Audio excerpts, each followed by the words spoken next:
Alright, what's up, folks? It is Thursday, November 24th, 2016, Thanksgiving. Happy Thanksgiving to everyone. We'll give you the game recaps of the first two games because we just had the Cowboy game go final, and then I'll do one. I'll probably stay up and watch that Steelers-Colts game unless it gets out of hand. The first game, though, the Detroit Lions 16-13 over the Minnesota Vikings. Detroit now 7-4, 5-1 at home. Minnesota drops to 6-5. They've lost 5 out of their last 6 games, and they are 2-4 on the road. Detroit is now in first in that division by a full game over Minnesota. They've beaten Minnesota twice, so it's essentially a 2-game lead. Minnesota can do nothing about the tiebreaker from this point forward. Sam Bradford, 31 of 37, 224 yards, no touchdowns, 1 interception. Jerick McKinnon running the ball, 9 carries, 31 yards. That's 3.4 yards per average. Matt Asiata, 5 for 27. That's 5.4 yards per average. The team altogether 16 for 82, 5.1 yards per average, and the touchdown by Asiata. However, those numbers were buoyed by a 22-yard run by Cordero Patterson. Kyle Rudolph, top receiver, 9 receptions, 64 yards. Adam Thielen, 8 for 53. Jerick McKinnon, 4 for 45. No fumbles. The team had 2 sacks. One of them was split between Daniel Hunter and Andrew Sandejo.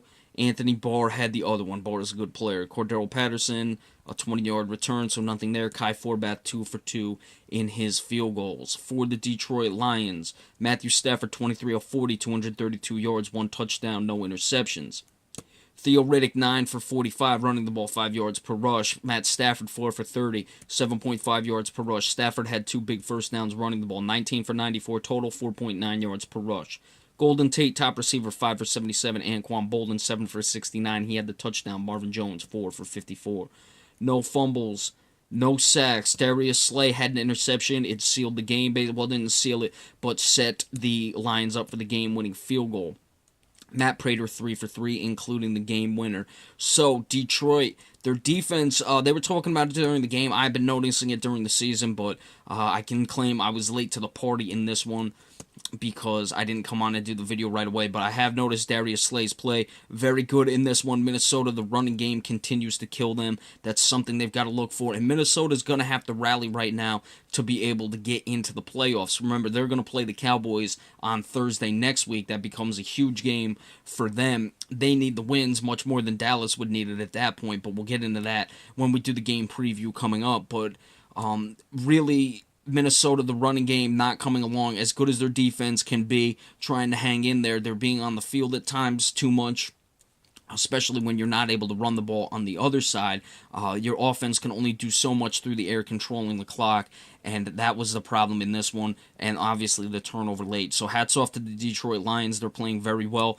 They are really in the driver's seat in that NFC North, and things are not looking good for the Green Bay Packers as of right now, despite the fact that the Packers do have a winning division record. That's their only saving grace, but they've got to get it together and fast. But that's another topic for another day. The Washington Redskins and the Dallas Cowboys. Cowboys winning 31-26. This was a wild fourth quarter in this one. Washington drops to 6-4-1, 2-2-1 on the road. The Cowboys are 10-1, 5-1 at home. Cowboys winners of 10 straight. Kirk Cousins was throwing the ball all over the yard in this one. 41 of 53, 449 yards, 3 touchdowns, no interceptions. Robert Kelly, 14 for 37 running the ball.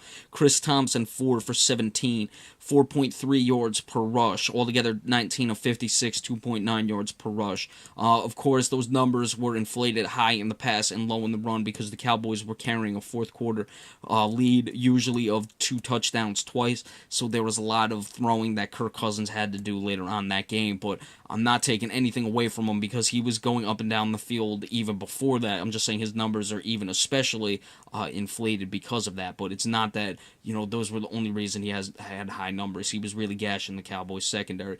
Deshaun Jackson, 4 for 118. He had a 67-yard touchdown. Jordan Reed, 10 for 95, 2 touchdowns. This is receiving. Jamison Crowder, 8 for 88, so you see where all the numbers are coming from. 5 for 68 for Vernon Davis. 1, 2, 3, 4, 5, 6, 7, 8, 9 guys caught passes. Kirk Cousins had a fumble. It was not lost. 1 sack belonged to Ryan Kerrigan. Kerrigan having a good year. No interceptions. Dustin Hopkins, 2 for 4 in his field goals. We'll get into that in a moment. Dak Prescott, Obviously, looking at Kirk Cousins' numbers, they're not good in comparison. 17 of 124, 195 yards, 1 touchdown. We'll talk about Prescott when we go through after we're done with the box score. Ezekiel Elliott, 20 of 97, 4.8 yards per rush, 2 touchdowns. Dak Prescott, 8 of 39, 4.9 yards per rush, 1 touchdown. Lucky Whitehead, 1 for 15. Alfred Morris, 1 for 12. The team, 30 of 163, 5.4 yards running the ball. Des Bryant, 5 for 72 receiving. Him and Josh Norman were going at it. Even when the game ends, it looked like tempers were flaring. I like both players, but I do have to say I think Josh Norman was a bit on the dirty side on one of the plays that got Des Bryant up in arms. I'm a Cowboy fan, so people can give me grief for that, but if you look at it objectively, I think Josh Norman was a little excessive there. But I like Josh Norman. I don't mind his trash talk, but I think he was out of bounds in this one. Cole Beasley, 5 for 56, had the big catch on a screen pass to seal the game. Jason Witten, 3 for 33. Ezekiel Elliott, 2 for 23. And Terrence Williams had an impressive 10-yard touchdown. That was the only touchdown through the air. No sacks. Kirk Cousins was having all day to throw back there. No interceptions. Dan Bailey made his only field goal. The big thing in this game, Washington was not able to cash in on the opportunities early on. I'm sure everyone saw that. They settled for 4 field goal attempts, basically. 2 of them were missed. They were inside the red zone twice in the first half. And they were inside the red zone a lot, but they were inside the 10 twice in the first half and were unable to come away with touchdowns. And that really affected them. They were playing catch-up all game.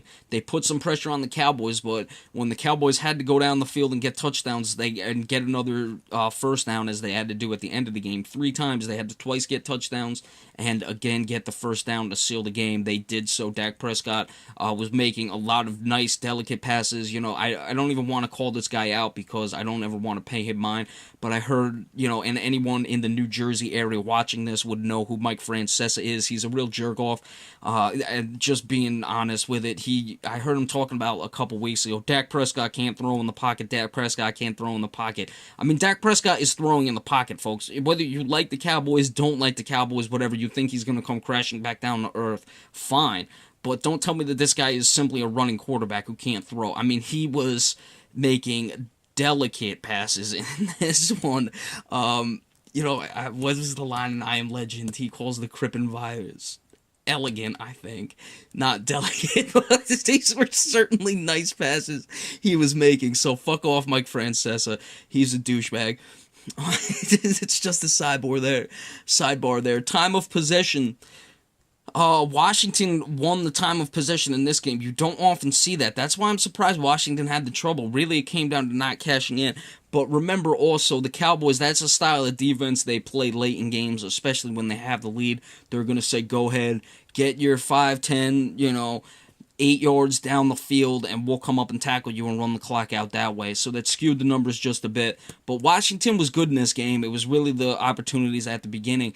But you can't say that the Cowboys, or that Washington lost it and the Cowboys didn't win, because there were plenty of times Washington put the pressure on the Cowboys, and Dak Prescott made the plays to come away with it. So we actually just got coming up right now showing Des Bryant and Josh Norman. They're going at it post-game, so we'll see any news of that. Maybe I'll give it to you at the end of the Steelers-Indianapolis Colts game. So thank you all so much. Remember, we always appreciate subscriptions. Spread the word. I thank everyone doing that.